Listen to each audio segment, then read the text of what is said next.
ಸರ್ಕಾರ ಪರಿಶಿಷ್ಟ ಜಾತಿ ಹಾಗೂ ಪಂಗಡದ ವಿದ್ಯಾರ್ಥಿಗಳು ಶಿಕ್ಷಣದಿಂದ ವಂಚಿತರಾಗಬಾರದು ಎಂದು ಶಿಕ್ಷಣದ ಜೊತೆ ವಸತಿ ಕಲ್ಪಿಸಿಕೊಟ್ಟಿದೆ. ಆದರೆ ಇಲ್ಲೊಬ್ಬ ತನ್ನ ಬೇಜವಾಬ್ದಾರಿಯಿಂದ ಫೋನ್ ಸ್ವಿಚ್ ಆಫ್ ಮಾಡಿ 2 ಗಂಟೆಗಳ ಕಾಲ ವಿದ್ಯಾರ್ಥಿಗಳನ್ನು ಪರೀಕ್ಷೆ ಬರೆಯದೆ ಹಾಗೆ ಕೂರಿಸಿದ ಘಟನೆ ಗೋಕಾಕ್ ತಾಲೂಕಿನ ಗೊಡಚಿನಮಲ್ಕಿ ಡಾಕ್ಟರ್ ಬಿಆರ್ ಅಂಬೇಡ್ಕರ್ ವಸತಿ ಶಾಲೆಯಲ್ಲಿ ನಡೆದಿದೆ.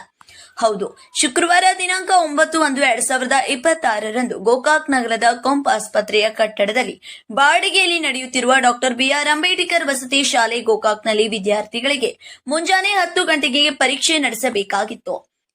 ಆದರೆ ವಸತಿ ಶಾಲೆಯ ಪ್ರಿನ್ಸಿಪಲ್ ಶಿವಲಿಂಗ್ ಬಸಾಪುರಿಯವರು ತನ್ನ ಬೇಜವಾಬ್ದಾರಿಯಿಂದ ಮಕ್ಕಳ ವಿದ್ಯಾಭ್ಯಾಸಕ್ಕೆ ಕುತ್ತು ತಂದಿದ್ದಾರೆ.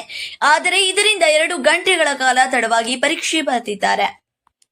ಅದು ಕೂಡ ಸರಿಯಾದ ಸಮಯಕ್ಕೆ. ಗೋಕಾಕ್ ಬಿಆರ್ಸಿ ಅವರು ಬಂದ ಮೇಲೆ ಅಧಿಕಾರಿಗಳ ಒಪ್ಪಿಗೆ ಮೇರೆಗೆ ಪಕ್ಕದ ಶಾಲೆಯಿಂದ ಪರೀಕ್ಷೆ ಪತ್ರಿಕೆ ತರಿಸಿ ವಿದ್ಯಾರ್ಥಿಗಳಿಗೆ ಪರೀಕ್ಷೆ ಬರೆಸಿದ್ದರು.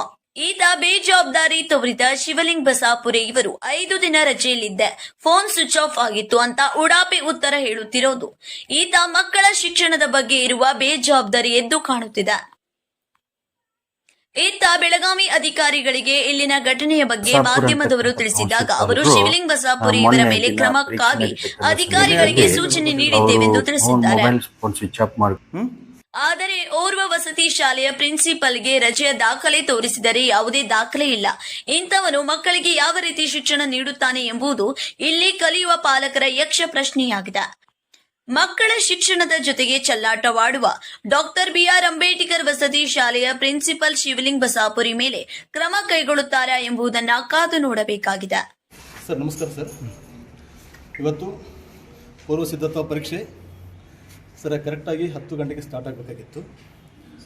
ಇಲ್ಲಿರ್ತಕ್ಕಂತಹ ಮುಖ್ಯೋಪಾಧ್ಯಾಯರು ರಜೆ ಮೇಲಿದ್ದ ಕಾರಣ ಸರ್ ಅವರು OTP ಹೇಳಿದಾಗ ಮಾತ್ರ ಆ ಪ್ರಶ್ನೆ ಪತ್ರಿಕೆಯನ್ನು ಇಲ್ಲಿದ್ದಂತಹ ಸರ್ ನೆಕ್ಸ್ಟ್ ಇನ್ಚಾರ್ಜ್ ಯಾರ್ತಾರಲ್ರಿ ಅವರು ಸರ್ ಡೌನ್ಲೋಡ್ ಮಾಡಿಕೊಂಡು ನೆಕ್ಸ್ಟ್ ಸರ್ ಮಕ್ಕಳಿಗೆ ಹಂಚ್ಬೇಕಾಗೈತಿ. ಅವ್ರದ್ದು ಫೋನ್ ಸರ್ ನಾಟ್ ರೀಚಬಲ್ ಅಥವಾ ಸರ್ ಸ್ವಿಚ್ ಆಫ್ ಇದ್ದದ್ರಿಂದ ಸರ್ ಇವರಿಗೆ OTP ಹೇಳೋಕ್ಕಾಗಿಲ್ಲ. ಅದಕ್ಕಾಗಿ ಸರ್ ಇವರಿಗೆ ಕ್ವಶನ್ ಪೇಪರ್ ಸರ್ ಡೌನ್ಲೋಡ್ ಮಾಡೋಕ್ಕಾಗಿಲ್ಲ. ಸರ್ ನಂತರ ಏನಾಗೈತೆ ಅಂತಂದ್ರೆ ನಮ್ಮ ಇಲ್ಲಿ ಮಾನ್ಯ ಕ್ಷೇತ್ರ ಸಮನ್ವಯಾಧಿಕಾರಿಗಳು ಇದ್ದಾರೆ ಮತ್ತು ನಮ್ಮ ದೈಹಿಕ ಪರೀಕ್ಷಕರು ಇದ್ದಾರೆ.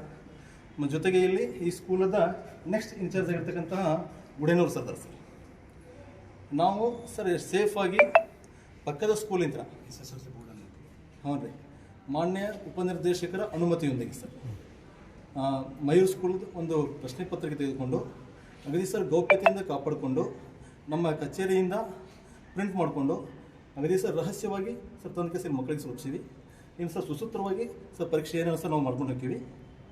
ಈ ಸಂಬಂಧಿಸಿದ ವಿಷಯವನ್ನು ಮಾನ್ಯ ಉಪನಿರ್ದೇಶಕರ ಮಾರ್ಗದರ್ಶನ ಪಡೆದು ಈ ತಪ್ಪಿಗೆ ಕಾರಣ ಲೋಪ ಮಾಡಿದಂತಹ ಇಲ್ಲಿಯ ಮುಖ್ಯಸ್ಥರಿಂದನೂ ಮಾಹಿತಿ ಪಡೆದು ಅವ್ರ ಮುಂದಿನ ಒಂದು ಶಿಸ್ತಿನ ಕ್ರಮಕ್ಕೆ ಮಾನ್ಯ ಉಪನಿರ್ದೇಶಕರಿಗೆ ವರದಿ ಮಾಡ್ತೀವಿ. Yes sir.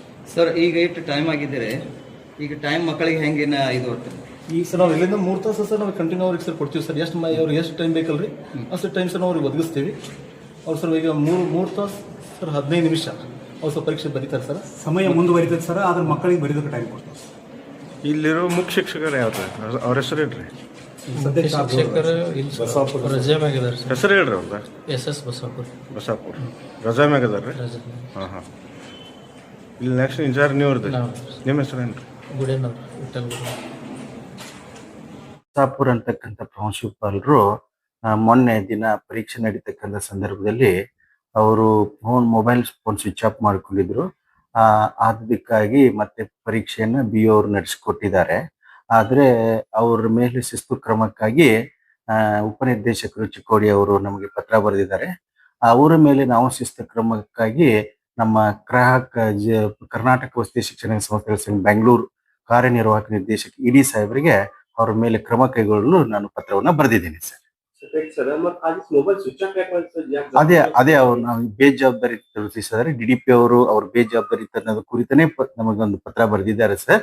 ಆ ಬೇಜವಾಬ್ದಾರಿಗಾಗಿ ಶಿಸ್ತು ಕ್ರಮ ಕೈಗೊಳ್ಳಿ ಅಂತ ಮಾನ್ಯ ED ಸಾಹೇಬರಿಗೆ ಪತ್ರವನ್ನು ಬರೆದಿದ್ದೀವಿ ಸರ್.